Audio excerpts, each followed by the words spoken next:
Pernah nggak sih Anda benar-benar mikirin pemanggang roti di dapur? Maksud saya, benar-benar dipikirin gitu. Gimana caranya benda itu bisa mengubah roti tawar jadi roti panggang yang renyah? Siapa yang ngerancang mekanismenya? Mungkin kedengarannya sepele ya, tapi pertanyaan-pertanyaan kayak gini nih yang sebenarnya jadi inti dari salah satu mata pelajaran paling penting dan paling sering kita lupakan di sekolah dasar. Nah, mari kita coba pecahkan teka-teki ini bareng-bareng. Kita hidup di dunia yang serba teknologi, tapi anehnya ada paradoks besar di sistem pendidikan kita. Kenapa justru ngajarin dasar-dasar teknologi jadi salah satu tantangan terbesar buat guru-guru kita? Kita akan kupas tuntas alasannya berdasarkan sebuah penelitian yang menyoroti masalah ini. Oke, pertama-tama penting banget nih kita samain persepsi. Waktu kita ngomongin pendidikan teknologi di sini, ini bukan soal coding atau bikin aplikasi ya. Kita lagi ngomongin konsep yang dalam bahasa Jerman disebut teknik, pemahaman mendasar tentang gimana sih benda-benda di sekitar kita itu dirancang, dibuat, dan akhirnya bisa berfungsi. Ini soal dunia fisik yang bisa kita sentuh. Untuk benar-benar ngerti paradoks ini, kita harus mulai dari sumbernya langsung, para guru itu sendiri. Apa sih yang sebenarnya ada di pikiran mereka tentang pentingnya mata pelajaran ini? Jawabannya mungkin bakal bikin Anda kaget. Coba bayangin ya, dalam sebuah studi, dari 21 guru sekolah dasar yang diwawancara, 20 diantaranya setuju kalau pendidikan teknologi itu penting banget. Itu bukan cuma mayoritas loh, itu udah hampir bisa dibilang suara bulat. Jelas kan? Semangat buat ngajar tuh sebetulnya ada. Jadi kita tahu mereka sangat mendukungnya. Tapi kenapa ya? Apa sih alasan mendasar di baliknya? Apa nilai inti yang mereka lihat dari ngajarin anak-anak tentang cara kerja si pemanggang roti? Ada seorang guru namanya Diana yang ngejelasin ini dengan pas banget.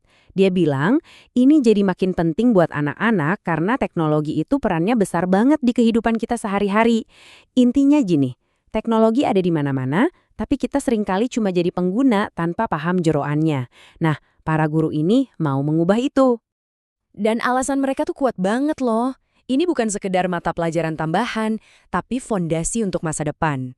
Mereka lihat ini sebagai cara bikin pelajaran jadi relevan, cara buat mecah stereotip gender dari kecil, dan mastiin semua anak, mau laki-laki atau perempuan, merasa mampu dan percaya diri di bidang teknis. Nah, tapi disinilah ceritanya jadi rumit. Di balik semangat yang membara tadi, ternyata ada konflik besar yang tersembunyi. Bukan konflik di kurikulumnya, tapi konflik yang terjadi di dalam diri para guru itu sendiri. Ingat kan angka tadi? 20 dari 21 guru percaya ini penting. Nah, sekarang siap-siap ya. Ternyata 15 dari 21 guru yang sama itu justru merasa nggak kompeten buat mengajarkannya. Wow, ini adalah jurang yang dalam banget antara keyakinan dan kepercayaan diri. Dengerin deh pengakuan jujur dari seorang guru bernama Stella. Dia bilang, saat saya sendiri nggak percaya diri, ya saya nggak bisa ngajarin topik itu ke anak-anak. Ini bukan sekedar angka di grafik loh. Ini adalah perasaan nggak mampu yang nyata, yang akhirnya ngerem mereka buat ngajarin sesuatu yang mereka yakini penting. Terus, kenapa bisa begini? Krisis kepercayaan diri ini datang dari mana? Ini bukan karena mereka malas atau nggak peduli ya. Ini masalah sistemik. Banyak dari mereka yang nggak pernah dapat pelatihan teknologi pas kuliah. Mereka ngerasa nggak punya waktu buat belajar sendiri. Dan sejujurnya, topiknya itu terasa luas dan bikin gentar. Perasaan nggak pede ini makin parah lagi karena ada rintangan-rintangan dari luar yang nyata banget. Jadi masalahnya bukan cuma soal apa yang ada di kepala mereka, tapi juga soal realita yang mereka hadapi setiap hari di sekolah. Dan inilah dia hambatan terbesarnya. Bukan kurangnya pengetahuan guru ternyata, melainkan sesuatu yang jauh lebih mendasar. Kurangnya bahan dan peralatan. Pertanyaannya kan jadi sederhana. Gimana caranya Anda bisa ngajarin cara kerja pemanggang roti kalau Anda bahkan nggak punya obeng buat membukanya? Ini pertarungan sehari-hari yang mereka hadapi. Seorang guru pengen banget bikin proyek yang seru, tapi bahannya nggak ada. Mereka peduli banget sama keselamatan, tapi harus ngawasin lebih dari 20 anak sendirian. Standar kurikulum yang nggak jelas, sementara jadwal pelajaran udah penuh sesak. Ini resep jitu untuk, iya, nggak ngapa-ngapain. Dan Diana, guru yang kita dengar di awal tadi, menyimpulkannya dengan gamblang. Rasa khawatir soal keselamatan itu bukan hal sepele. Itu adalah alasan nyata kenapa banyak banget proyek pembelajaran berharga yang akhirnya nggak pernah kejadian. Oke, setelah melihat semua tantangan ini, gampang banget ya buat merasa pesimis. Tapi, tenang, penelitian ini nggak berhenti di situ. Peneliti nanya langsung ke para guru. Jadi, apa yang kalian butuhkan? Apa yang benar-benar bisa bantu menjembatani jurang antara keyakinan dan praktek di kelas?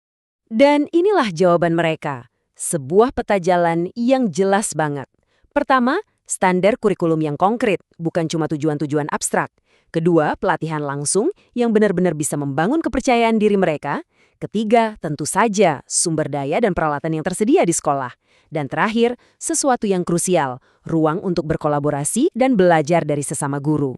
Ini semua solusi yang praktis dan bisa dijalankan. Pada akhirnya, pesannya jelas banget.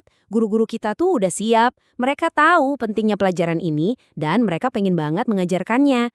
Pertanyaannya sekarang bukan lagi gimana cara meyakinkan mereka, tapi gimana cara kita memberdayakan mereka. Teka-teki ini bukan untuk mereka pecahkan sendirian. Ini adalah tanggung jawab kita bersama.